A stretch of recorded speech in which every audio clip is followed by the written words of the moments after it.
So after studying about meristematic tissues, today we are going to study about permanent tissues.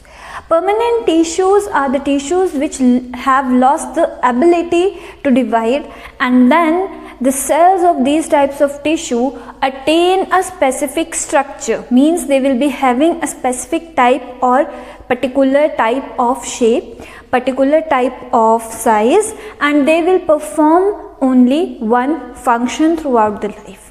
Here is a fact for you that these permanent tissues arise from meristematic tissues. Means now we got one more function of meristematic tissue, that meristematic tissue give rise to permanent tissues. So these will be the type of meristematic tissues which divide once and loses the ability to further divide, and then they will attain a particular type of structure and they will perform a specific function. This property is known as differentiation. Differentiation is the property where the cell divide once and then it attain a specific structure and perform a specific function. We have studied in our previous lesson also that meristematic tissue act as parent tissue. So here we can relate this thing that these tissues, means the meristematic tissues, they act as parent tissues for permanent tissues as well. Permanent tissues are divided into two categories based on the types of cells they are made up of and the function they perform. So these two categories of permanent tissue are simple permanent tissue and complex permanent tissue. First we will be talking about simple permanent tissue.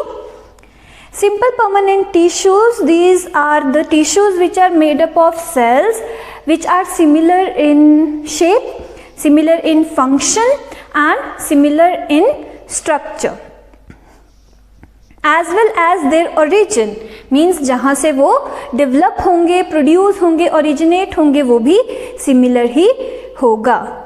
Further, these simple permanent tissues are divided into three categories, which are parenchyma, collenchyma and sclerenchyma. These tissues, simple permanent tissues, are divided into three categories as they will perform some different functions from each other. However, the origin of the cells will be same and they will have many similarities between them. So now let's start with parenchyma tissue. Parenchyma tissues are the type of simple permanent tissues where the cells are made up of thin walls. The cells of parenchyma tissue will be having very thin walls and are living cells. The shape of the cells can be oval, it can be spherical, it can be polygonal, and your parenchyma tissues have intercellular spaces and the cells will be loosely packed. If we talk about the structure, there is presence of a central vacuole and then there is presence of peripheral cytoplasm as the center is occupied by the vacuole, and there is presence of one nucleus also. If you don't know about peripheral cytoplasm, the cytoplasm that is present near the cell membrane or on the sides of the cell is known as peripheral cytoplasm. The presence of parenchyma tissue is mostly in all parts of the plant. It is present in the roots, it is present in the stems, it is present in leaves, it is present in flowers. So mostly in all parts of the plant, parenchyma tissue is present. If we talk about the function of parenchyma tissue acts as a storage body or tissue. The major function of parenchyma tissue is to store food. And as there is presence of intercellular spaces, it also helps in gaseous exchange. Plus, it also provides rigidity or support to the plant. Parenchyma is of two types, chlorenchyma and arenchyma, based on the function.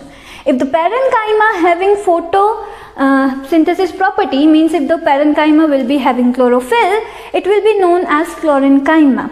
And if parenchyma helps to provide buoyancy, means the ability to float on water to the aquatic plants, it will be known as parenchyma. Parenchyma tissue, the type of parenchyma tissue, act as air cavities. The intercellular spaces of the cells act as air cavities. They help to trap gases and air so the aquatic plants can float on the water. So it provides buoyancy to the aquatic plants. Now let's talk about collenchyma. Collenchyma is the type of simple permanent tissue which is also made up of living cells. However, it provides very much flexibility to the plant. This flexibility allows the plant to bend without breaking. So this is the major function of collenchyma tissue. Collenchyma tissue is present below the epidermis of the stem, of the leaves, midrib of the leaves, and these are also present in herbaceous dicot plants but are absent in monocot plants. Dicot plants and monocot plants are the plants based on their seeds. If there will be presence of two parts in a seed, those plants will be known as dicot plants. But if the seed have only one part, like of rice, it will be known as monocot plant. If we talk about the function, first we have already studied that it helps to provide flexibility. It also helps to provide mechanical support. There is presence of intercellular spaces but less than parenchyma. So it will also help in storage of some food material, as it will be made up of your living cells. So it will help in storage of food. Last we have is sclerenchyma. Sclerenchyma, unlike collenchyma and parenchyma, will be made up of dead cells. Here the cells will be dead and the walls will be very thick. But there will be some spaces in between the walls of the cells where the walls will be thin, and those spaces are known as pits. As these will be made up of dead cells, so these will provide mechanical strength to the plants, especially to the trees, which we can see. Most of the part of the trees are made up of sclerenchyma, as they are having dead cells. And sclerenchyma are of two types for the fibers and sclerites. Fibers will be the type of sclerenchyma, those will be long, means elongated type, will be having narrow ends, and the cell wall will be a little bit less thick.